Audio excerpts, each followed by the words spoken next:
भी तैयार। आप भी तैयार हो?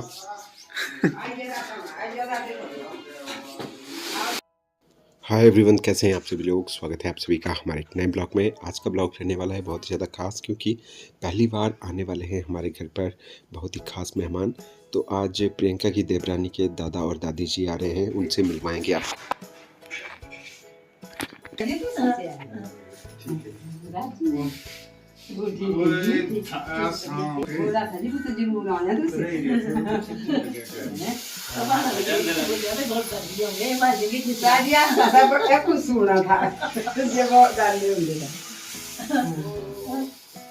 है जी। क्या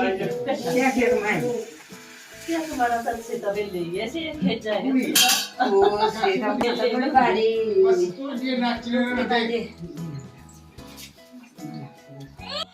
खास मेहमानों के आने पर बन रहे हैं घर में ढेर सारे पकवान। और इससे पहले मैं आप लोगों को बताऊं दिनचर्या के बारे में, तो पूरा का पूरा दिन भर हम नीचे गांव में ही भी बहुत ज़्यादा बिजी थे। एग्रीकल्चर का काम चला हुआ है ज़ोरों शोरों से। हम मक्की बीज रहे हैं, तो मक्की वगैरह बीजने के बाद अभी शाम का टाइम हो रहा है। तो शाम को आने के बाद भी प्रियंका रसोई किस तरह से देखिए मैनेज कर रही है यहाँ पे। बाकी जिस तरह से आप प्रियंका को प्यार करते हो, सपोर्ट करते हो, तो उसके लिए तहे दिल से मैं धन्यवाद करता हूँ। और मैं भी सच्ची में बहुत ज़्यादा लकी हूँ कि मुझे प्रियंका जैसी लाइफ पार्टनर मिली हुई है। तो पूरा दिन भर देखिए खेती बाड़ी में मैं और प्रियंका मम्मी पापा के साथ बहुत ज़्यादा बिजी रहे, पूरा का पूरा दिन भर ही लगे रहे। और फिर इतने ज़्यादा थक हार के भी देखिए प्रियंका जब घर में पहुंची, तो घर पर आकर के जब मेहमानों को देखा, तो उसके बाद ही प्रिपरेशन की प्रियंका ने इन सभी चीज़ों की, और फिर बना रही है खास पकवान। तो भाई प्रियंका के लिए सैल्यूट तो करना बनता ही है इस बात पर।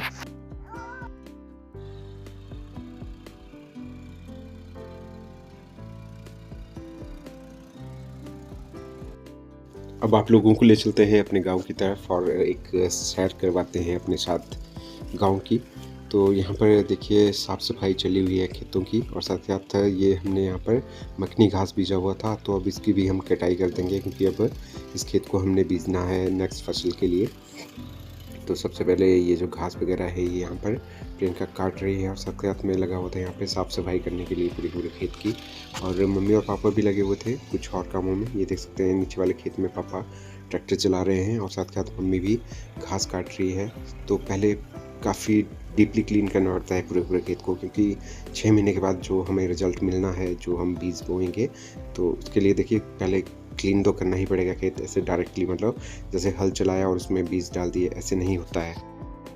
बाकी बात करूं अपने इलाके की, तो हमारे जो पहाड़ी एरिया होते हैं, जो गांव होते हैं हमारे, तो वहाँ पर जो मैक्सिमम खेत रहते हैं सीढ़ीनुमा आकार के ही रहते हैं। जैसे देख सकते हैं आप, इस वाले खेत में जो मखनी घास लगाया हुआ था वो प्रियंका ने पहले काट दिया है, और उसके बाद कुछ इस तरह से ये जो वॉल की तरह आप लोग देख रहे हो जहाँ से घास निकाला जा रहा है, तो इसको हमारे लोकल लैंग्वेज में बीड़ कहा जाता है। तो ये काफ़ी ज़्यादा ऊंची होती है, तो ट्रैक्टर को उठा करके दूसरे खेत में मतलब रखना पड़ता है, और इसमें ही सबसे ज़्यादा जोर लगता है, जिससे सबसे ज़्यादा फोर्स हमारी लगती है। तो इसी में थक जाते हैं हम। बाकी प्लेन एरिया में तो ऐसा होता है, एक बार ट्रैक्टर स्टार्ट किया तो पूरे के पूरे जितना भी है 1-2 किलोमीटर आप बड़े आराम से मतलब पूरी की पूरी ज़मीन को बीत सकते हैं। खेत जब अच्छे से क्लीन हो जाता है, तो उसके बाद हम बिना बीज डाले पहले खेत को मतलब खेत में हल चलाते हैं इस तरह से, ताकि मिट्टी मिल जाए पूरे खेत में, प्लेन हो जाए पूरा खेत। और जो जितना भी अननेसेसरी मटेरियल निकलता है, जैसे कि कांटे वगैरह हो गए, और ये देख सकते हैं पत्ते वगैरह दिख रहे होंगे आप लोगों को, तो इसको भी हम क्लीन करेंगे। फिर उसके बाद हम बीज डालेंगे, फिर उसके बाद फिर से हल चलाएंगे। तो कुछ इस तरह से रहता है हमारा यहाँ का एग्रीकल्चर वर्क।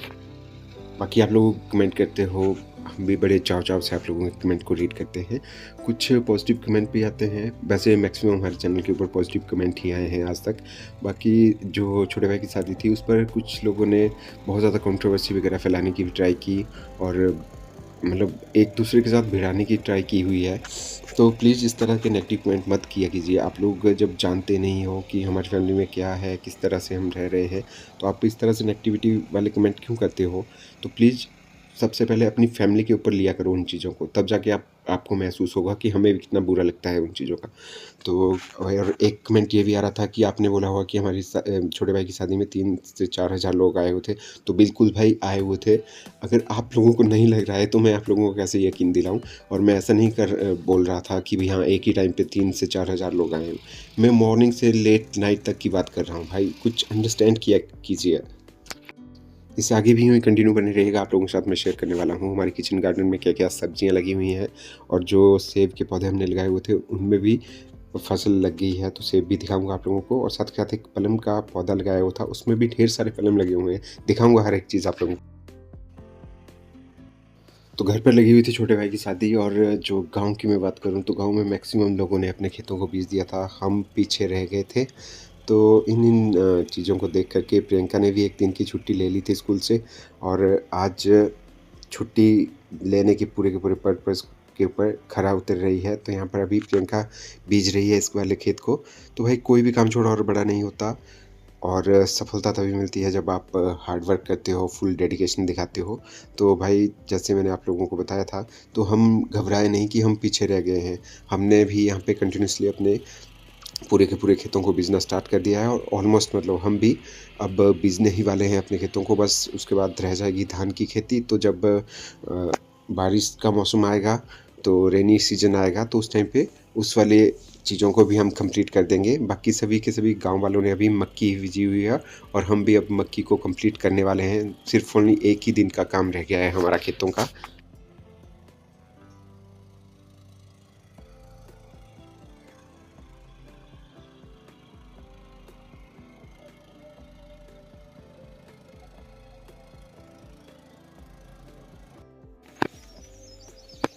बस एक खावा तो अच्छा ये लगी गया भी पाकना।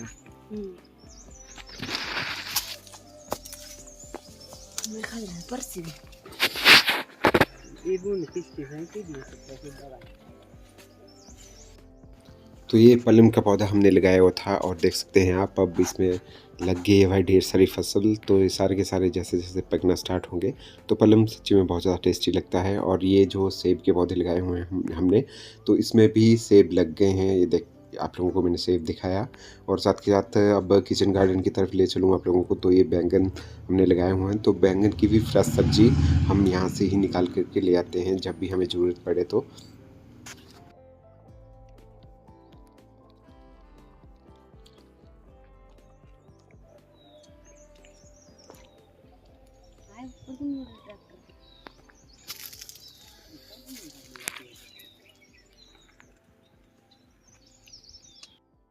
कैसा लग रहा है आप लोगों को ये वाला ब्लॉग? आई होप आप लोगों को ये वाला ब्लॉग भी ज़रूर पसंद आ रहा होगा।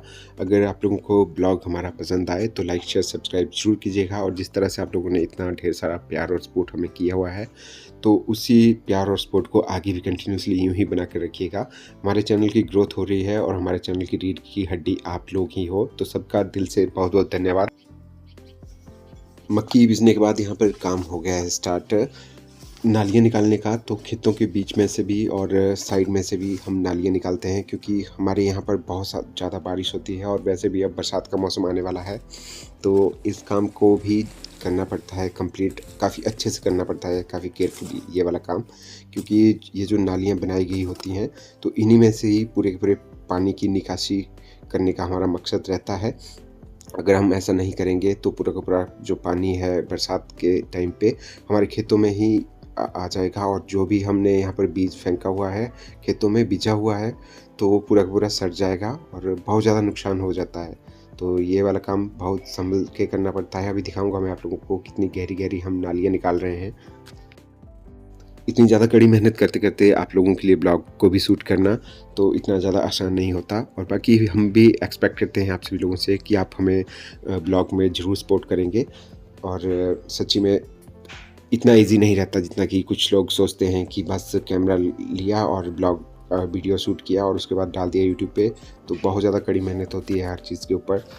एग्जाम्पल के लिए आप इस बात को अपने ऊपर लीजिएगा, इतनी ज़्यादा कड़ी मेहनत कर रहे हो आप लोग और फिर कैमरा खोलो तो ऐसा नहीं होता, ज़रा भी मन नहीं करता कि शूट किया जाए। ये सब हम करते हैं आप सभी लोगों के लिए, क्योंकि आप लोगों का प्यार और आप लोगों का सपोर्ट हमें मोटिवेट करता है डेली बेसिस पर आप लोगों के लिए नया से नया वीडियो लाने के लिए। बाकी इस वाले खेत की मैं बात करूं तो ये वाला खेत हमारी ज़मीन का सबसे बड़ा खेत है और इसकी लंबाई होगी तकरीबन 300 मीटर से ऊपर ही होगी इसकी लंबाई, और चौड़ाई में भी बहुत ज़्यादा चौड़ा है ये। तो इस वाले पूरे के पूरे खेत की जब नालियाँ निकाल रहे थे हम, तो इस वाले में सच में बहुत ज़्यादा थकावट हो गई, क्योंकि काफ़ी लंबा खेत है और काफ़ी चौड़ा भी है। और बीच बीच में से भी हम नालियाँ निकाल रहे थे। ये देख सकते हैं आप, ये बीच में हमने नाली निकाली हुई है, एक सेप दी हुई है, जो जैसे जैसे पानी का भाव आता है हमें तो आइडिया हो गया है कि कहाँ से ज़्यादा पानी आता है, तो तब जाके उस हिसाब से हम निकाल रहे हैं नालियाँ यहाँ से। चलिए करता हूँ इस वाले ब्लॉग की एंडिंग यहीं पर ही। बहुत ही जल्द मिलेंगे नेक्स्ट ब्लॉग में। ब्लॉग अच्छा लगे तो लाइक शेयर सब्सक्राइब कीजिएगा और अपना ख्याल भी रखिएगा।